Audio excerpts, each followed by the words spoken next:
Yo, Okay. guys, back with episode 46 of the HYPEWORKS podcast with myself, Alex, Jay. and today's guest, Lasada Pippen. Hey, Lasada, how's it going? Yeah, hey guys, how you guys doing? Awesome here.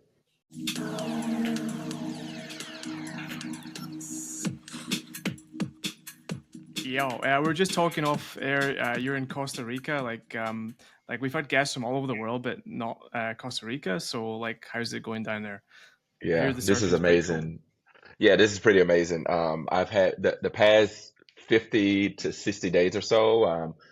I've only been home, which is in Atlanta, probably 7 days in the past 50 to 60. It's been chaos.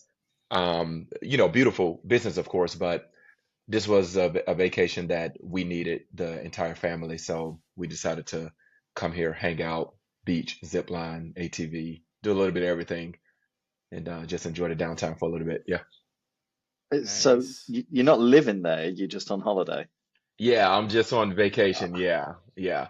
I lived that's in good. Colombia. So my wife is Hispanic. She's Colombian. And so I should live there for a little while.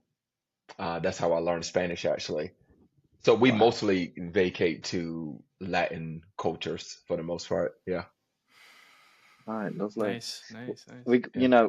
again, I'll reiterate something that Alex was just saying, but usually we're all about AI these days. We need a change of pace. So you're a bit of a breath of fresh air in many ways. So, I've got Good. a few topics that I want to go into. I want to really dig into your not only the speaking, Alex wants to talk about events and the marketing side of things, but I just really want to know how you got into that and the mindset because I read your website. You're a Yeah. very driven, mindset focused person. So Yeah. I've also got a few of my own. It's a bit hard sometimes to keep it. Like, how did you get into it? Where did it all start? What kicks it off? What keeps you going? What are your philosophies? Yeah. That's pretty interesting. And I love every time I get to share this story is because I didn't start in keynote and coaching and so forth. I actually started, you probably noticed, but my background is in computer engineering, man. And I grew up, low resource household, low income household, and they just had one message for us. And when I say that, I mean my parents, they just had one message: hey, go to school, get a good job, get a good education. That was the simple message that they had for us. And that's what I did initially. And jumped into computer engineering, did that for a little bit over a decade. But there was always something in me that had a aspiration and a love for speaking, encouraging people, inspiring people, giving people hope, giving people encouragement, and empowering people to be the best that they can absolutely be. There was always a passion there, always burning there. And so one year, the year that I actually left corporate and started doing this full time, I was thinking, I was like, man, you know what? I really want to do something that I love. I don't want to just do something that I can do. I want to do something that I'm passionate and purpose about. So me and my wife, we sat down, we drew up a little plan, and it got to the point to where I couldn't juggle the two anymore. So I was using all of my PTO, my personal time off. I was going to do events, and it just got to a point to where I can't handle both. So I had to make a decision, and I chose the decision of let me take a risk, let me take a leap, let me jump out there and see what's going to happen. And that's exactly what I did. And so I jumped out there, and to be honest, guys, when I first jumped out there, it was beautiful. But then right after that, it was like right after the beautiful moment, I had this roller coaster dip of where I had nothing. I had no events, no prospects, no opportunities, nothing. And I was so afraid, honestly. How And long? How long were that you was in there? probably a good 4 to 5 months to where I had nothing, to where nothing was coming in. So I had a really good month. And that's kind of how I based the decision. All I needed, my mindset was more so all I needed was a little bit. I just needed a little glimpse of light or a little picture of what this can be. And so I was like, oh man, I'm going for it. So I had a great month, went for it. But right after, I didn't think about, oh, what happens after this? What if there are no more opportunities? And I'm glad I didn't because I probably wouldn't have made the leap if I would have thought about that scenario. So by 4 or 5 months, man, it was just nothing.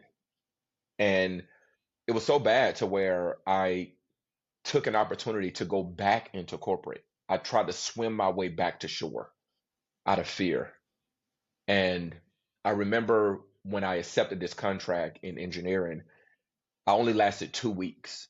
And I remember having to apologize to the guy who hired me.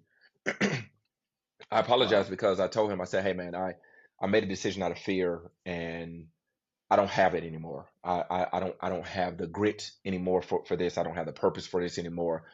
I took an opportunity from somebody who probably would have really wanted to do this and who could have really thrived in your company. So I left after 2 weeks, man, and I had to apologize to him for that, for making a rash decision and just operating out of fear. And so I went back to uh, keynote and coaching and just grinded my way through and just How long were you tooth grinding after comb that? nail. I've been doing it ever since. I haven't went Yeah, back. but So I've been full and time at this now for 3 years. Actually, 3 years this month. Yeah. So I've been full time ever since. Yeah. what was the journey like? When did it start to get a bit more stable? Probably last year. Wow, so you Yeah. did two Probably years last on year. the Yeah. grind. Yeah. Yeah. So that first year was, the first year was just creating your footprint. You have to create a footprint. You're building your brand. You're building your craft. Making sure you're sharp in all areas of that. Making sure that you provide high value, great content, and so forth. That was pretty much the first year, building out an audience, building out a base, and so forth. And then after that, it kind of creates its own motion almost. At least that's been my experience. And so about a year was just straight grind, man, just straight hustle and making sure you're crushing every opportunity that you get. Well, I mean, Yeah. in a way, I think sometimes what happens though in those, like you said, operating from fear, hmm sometimes a lot of people can sort of slide off in that moment because they start to undervalue themselves. Like, how did you keep a foothold on that? Yeah, totally. Honestly, it just came by doing it, by being on stage, being in front of people. Because my natural personality is actually an introvert. I'm an introvert by heart, and I'm pretty shy for the most part. But when you put me on a stage or when you put me in a coaching moment, that's when my light shine the brightest. And I grew up very underexposed. And so again, it's not like I had the confidence to walk into it with. I had to build it and I had to discover how to be confident. And really that just came through being so prepared and so sharp in what I'm doing, knowing that I'm going there, providing high value, knowing that I'm going there and rocking your audience and providing a dynamic delivery and a dynamic experience overall. But that just comes with time, though. You need the time to actually build that, to grow in that confidence, and to know what you bring to the table. And so But it's once I also discovered like that assurance, yeah, there's also the overcoming adversity. Like, surely there was times where you got kicked in the nuts and you wanted to give up over that 2 years of totally, grind from the 4 months and absolutely, yeah. But in honesty, I don't think that I don't know if that ever leaves. Honestly, there are times now where I still get hit. You know what I mean? To where I could walk off the stage and be like, man, I don't know if I did that as high level as I could have. This one wasn't as great as the last one. You still have moments like that, but I have this thing where we say, hey, learn how to turn every obstacle into an opportunity. That's one of the things that we say around Apex speaking and so forth is that, hey, see your obstacles as your opportunities. And if you can adopt that mentality, you won't get stuck or you won't drown in a glass of water, as we would say. You'll find a way through. You will persevere and you will keep pushing until you but get to the destination of is where you there think ever you a time belong and where where you you want to feel be. like people should give up? Say that one more Where, time. let's say they've been doing a business, e-commerce business, it's not working out, and Yep. they're sinking. What do you say to them? Learn how to coexist with it. Yeah, you have to What, learn how like, to coexist with fear. There are times to where again I'm still fearful and to where what I realized early is that it doesn't go away. You just have to learn how to navigate with it. You know what I mean? And so if I can't swim, I'm gonna try to figure out a way to float and hope that somebody discovers that, hey, here's a person that needs help. I'll make as much noise as I possibly can. I don't know if you've ever seen if a car is broken down on the side of the road and if there's a person that's sitting there in the car or just standing by the car and they're broken down, most people are going to keep riding by. They're not going to stop. They're not going to help or anything.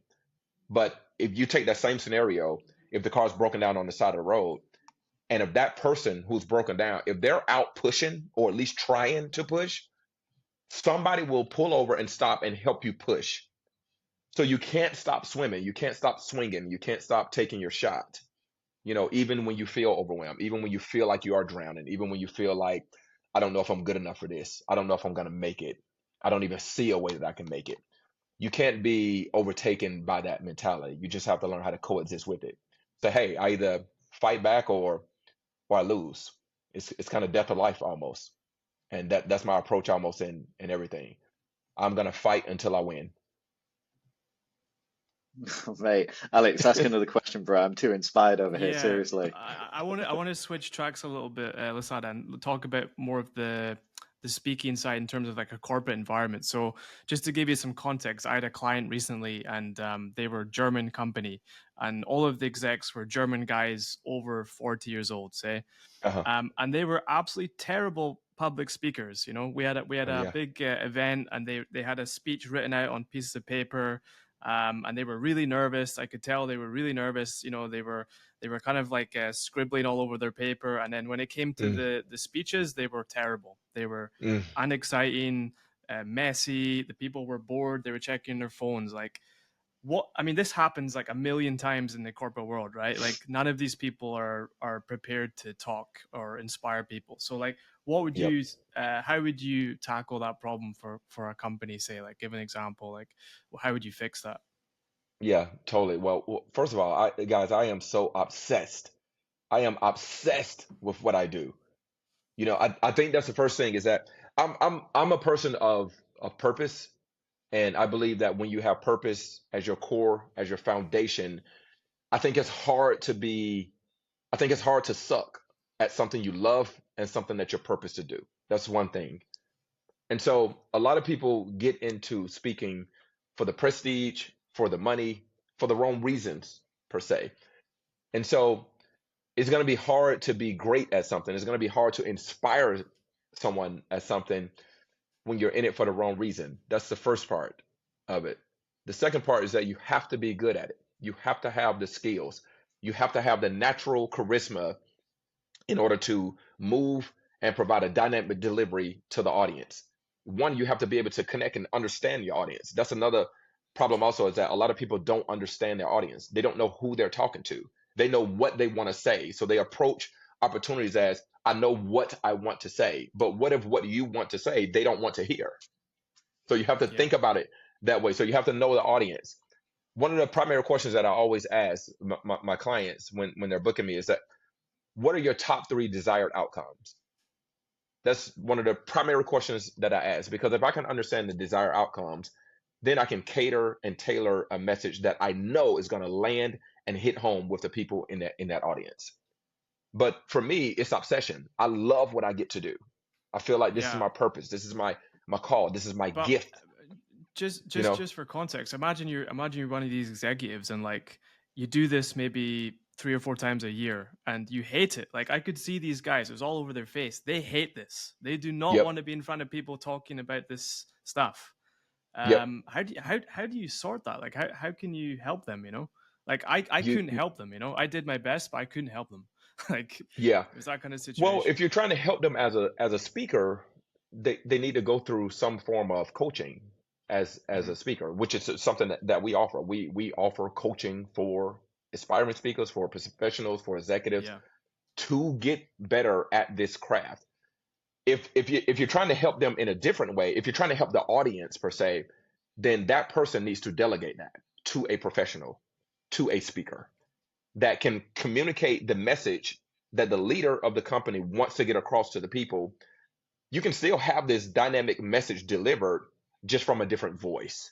So Hmm. there are two ways that you can do that, and so you can either, one, if you want to be the person on stage, again, it's hard to be great at something that you hate. That's just hard. And so True. you have to have a Yeah. self-awareness that, hey, I'm not great at this. I don't like it. I hate it. Delegate it. Pass that on to a professional speaker, to someone who can deliver the same message, but in a dynamic way to where it connects with your audience. Because then you run the risk of losing employees that way. if you're running a company, if you bore them to death, if they don't understand the vision, if they can't connect it, if they can't make sense of it, yeah, you do run the risk of losing employees in that sense. So you can delegate it, or you can go through coaching like what we offer and become a pro Yeah, and at I speaking. don't want to give away your secret sauce, but like give me some like high level like coaching things you do, like coaching actions you take to help people. Methods. Methods, Yeah, yeah, there you go. absolutely. So we have this thing, and I don't mind sharing, guys. I share a lot, but nonetheless, um, we have this thing called C4 communication, and this is something that we say, hey, when you're speaking, you have to meet these four C's if you want to at least be in the ballpark of great. So C4 communicate. The first C is that you have to have a clear message. If your message is not clear, you're going to lose people instantly. It has to be clear. Number two, it has to be concise. So you got a clear message. Now you have a concise message. Most people don't know how to get to the point of what they're saying. They don't know how to connect the dots. They take too long. Their stories are too long. They're too drawn out. They're given too much detail when you don't need detail in every single moment. And so it has to be clear first, has to be concise. Then number three, has to be compelling. You have to deliver it in such a way to where it causes people to want to take action, to where it causes people to lean in on the front of their seats like, okay, what's next? What's the next word he's going to say? What's the next concept? What's the next point? So it's got to be compelling also. And then number four is that you have to be confident when you are on stage. You have to be confident in your delivery. You have to be confident in what you're saying.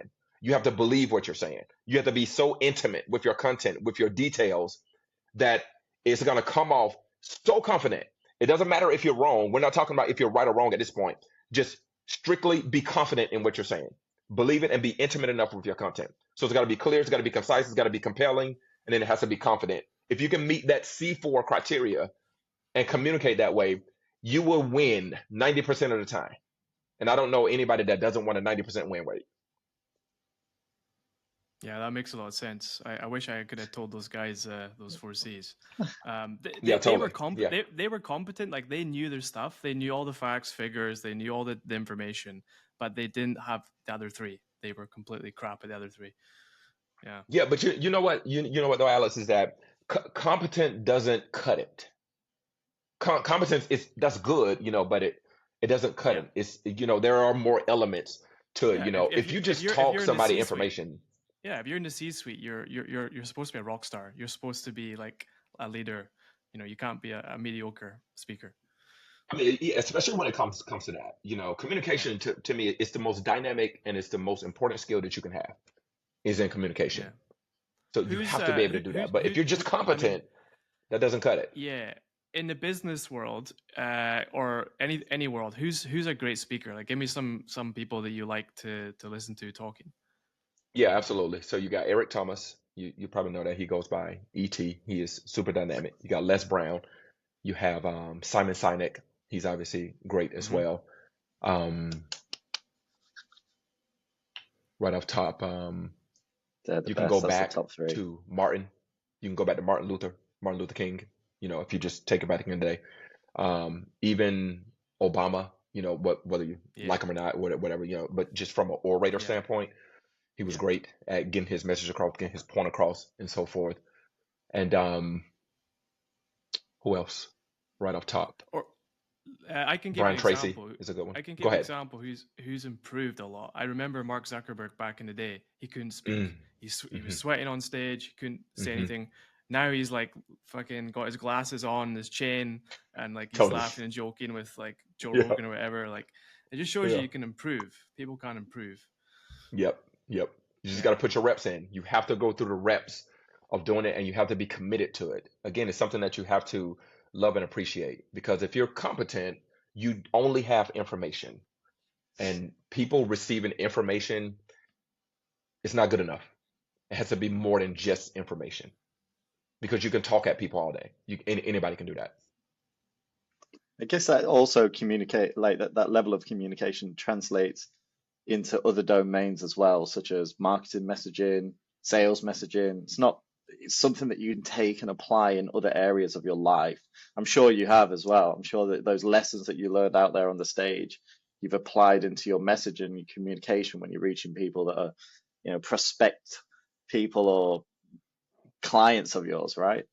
Absolutely. Yeah. I use that model, what I just explained to Alex. I use that model in everything. C4 is the foundation of how I'm going to communicate. Even if I'm sending an email, if I'm writing a social post, if I'm sending a text message, it's gonna be it's gonna be pretty much built in that C4 frame, and primarily with the first two, clear and concise. You should never have to guess and try to figure out what I'm communicating to you. So, I mean, just for the audience, I mean, who have not read your website, where are you mostly speaking these days? Are you on a circuit in the US? Yes, absolutely. Yeah. Yeah. I am mostly in the US. So I've been to 39 states. Hopefully by the end of the year, I'm targeting to hit all 50, 51. So yeah, but it's mostly in the US. Yeah. Well, it's a packed agenda. And Yeah, man, you've this been year doing, has been our best year so far. Like this is the best year we've had out of the three. This is the best year so far, and it's what still was the trending. worst It's just year? going. Number Year one. one. Yes, totally. Year one, all day. Yep. Okay. But it was even though it was the worst year, it was also the year that I appreciate the most of. It When you helped. look back, Absolutely, yeah, because it helped. It showed us who we are, and it showed us that we humbled. do have resilience, and Oof. we do push. There's a thing that we call push here is you persevere until success happens, and we've done that. And so that only stemmed from year one. So I'm appreciative of year one the most. These frameworks, are they your conceptualizations? These push and 4C, C4, sorry. Yes, Ah, they're totally. great.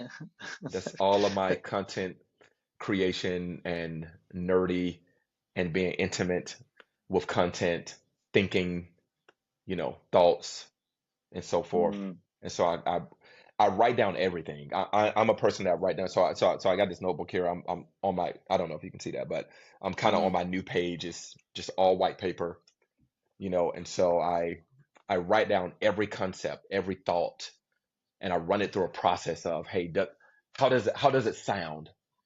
And I do this practice of where I say things out loud. And if it doesn't sound good when I say it out loud, I kind of put it in this other category of like, hey, revisit this later. But then some of them stick, like C4, it sticks. It sounds good out loud when you say I'm all for. When you talk about push, that sounds good. It's persevere until success happens.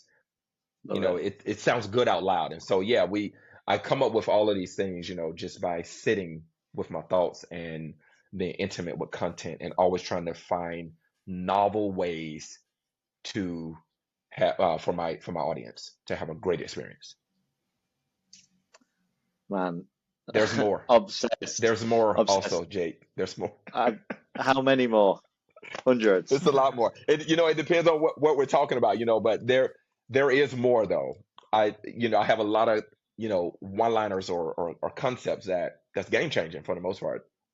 Where, Lasada, I was going to say, like, where do you see your business going? Like, what's the vision for you, like, in the future? You know, um, I think I want to. I don't know this number yet, but I probably want to put a cap on it to some degree. In terms of traveling around the world, pretty much, and coaching, and that's because I do have kids. My daughter is 9, my son is 7, so I do think about my family first. You know what I mean? Mm, And so I don't know the number yet. I don't know the amount of events just yet. Like what would a year look like if I do X amount of events, but still still be a present father and still be a present husband. You know what I mean? I get what you So mean. I remember I was watching Jordan Belfort, the Wolf of Wall Street guy, and he was talking about that. yeah, Like, after the movie came out, he was doing so many talks around the world that he literally yep, forgot why he was doing it. He was just doing it for the money, right? Doing it for the bag. yeah, And he saw, oh, shit, like I've been doing like a talk a week for the last like 2 years. Um, yeah, yeah, maybe like a book or maybe like even podcasts. Like maybe you could try them formats because people yeah, really want to totally, hear yeah. about this topic.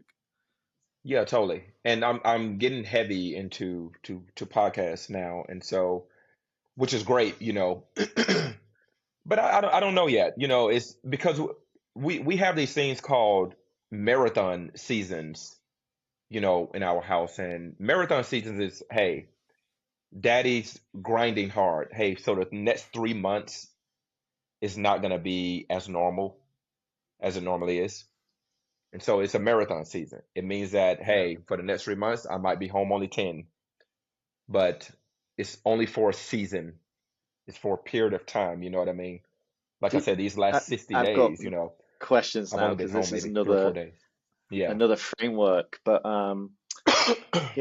how has your process of managing your time in that way evolved over the last 3 years? Obviously, I imagine year one was a year-long marathon, and then year two, how did you progress and level up the framework for how you structure your time, and how much has that changed since year one to year three? Yeah, absolutely. I always start with the end from the beginning. I try to look at what's the end result. I try to look at that first and see how I am going to endure. Again, guys, I'm a low-key nerd here, honestly. When you think of the word like endure, right? And if you spell it endure, endure, the first three letters is the end. And so what I try to do is I try to look at the end from the beginning. That's how I endure things. That's how I'm able to go through things. That's how I'm able to navigate the storms and so forth. And so the way I do my time is I try to think about, okay, what is the outcome? What is the end result here? Am I looking for a certain dollar amount? Am I looking for a certain number of reps? Am I looking for a certain number of connections? That's how I do it now. In the beginning, honestly, I didn't care. I didn't really have a real system in the beginning. It was just more so, hey, I need to take every opportunity that I can get. That was all of year one, pretty much. Whatever opportunity comes my way, hey, I'm gonna take it. I need to kind of say yes to everything because I'm in build mode, But now I'm in flow zone. I'm in operation mode, And so now I want to keep my reps high, and get to certain dollar amounts and so forth and see how does that convert back to time, you Hmm, know. So if I can provide, high value at a high dollar price, I can lower the amount of times that I have to leave home, if that makes right. sense. You know what I Yeah. mean? Yeah. Yeah. So there Totally. was a process where you were like, we need to level it up and we need to push for something bigger. Do do less almost, but get more. Yes. Yes. That's pretty much the concept. Yeah. So I was just Mm, looking at my calendar yesterday, as a matter of fact. And so I look at the calendar, let me see where's the lowest part of the year? Let's say, for example, it's December, the last 2 weeks of December. That's usually a pretty low part of the year, right? And so you're not going to be traveling a whole lot during that time, just because holidays, people are off and all this kind of stuff, whatever, right? So during that time, I say, okay, so for that window, I'll start building the next marathon season. So I'll take advantage of the downtime and use those 2 weeks to start building out the next marathon season. So I can kind of pick my spots almost, if that makes sense. And I can kind of foresee, okay, this is where you're going to be super busy. This is where you're going to be. You'll have some downtime here. How do you want to use that downtime? Do you want to use it strictly for the family? Do you want to put in some other systems processes? Do you want to build out the pipeline a little bit more in the future? So you just kind of foreseeing everything as much as you possibly can. Yeah, fair makes enough. sense. Alex, Yeah, yeah. is it Yeah. is it Go is ahead. it it Go ahead. is. Okay, we're coming towards the end of the show here, Lasada. So there's one question that we ask routinely every time. Sometimes, it takes people off guard. It might shake them to their core. It takes them a few minutes to think of the answer, but the question's coming in a moment, so brace yourself. But the Okay. question is it's about future projections. It could be anything, but we Mhm. just want to know your future projections. It could be about your career, your life, the world. Go. Future projections. Future projections is thriving on stage and off at my highest potential. Love that. That's in the Yeah. future.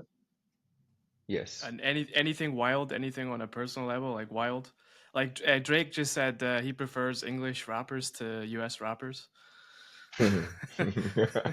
That's interesting. I would wonder why. I would be very curious about that one. Anything wild? Not not not really wild per se, but I do want to I guess wild for me would be travels. You know what I mean? I want to hit every continent if I possibly can. Not Wow. necessarily for business, but just for pleasure, just to see kind of all parts of the world, if that makes sense. Mm. You know what I mean? Just to expand my perspective. So that would be wild for me, pretty much. It's trying to walk on every continent, pretty much.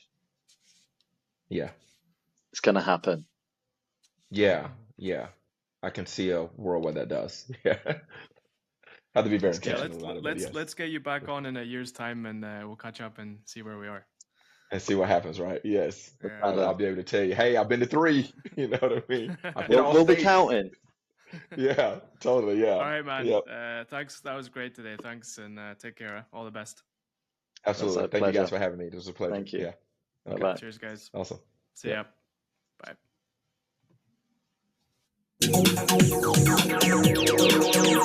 Bye.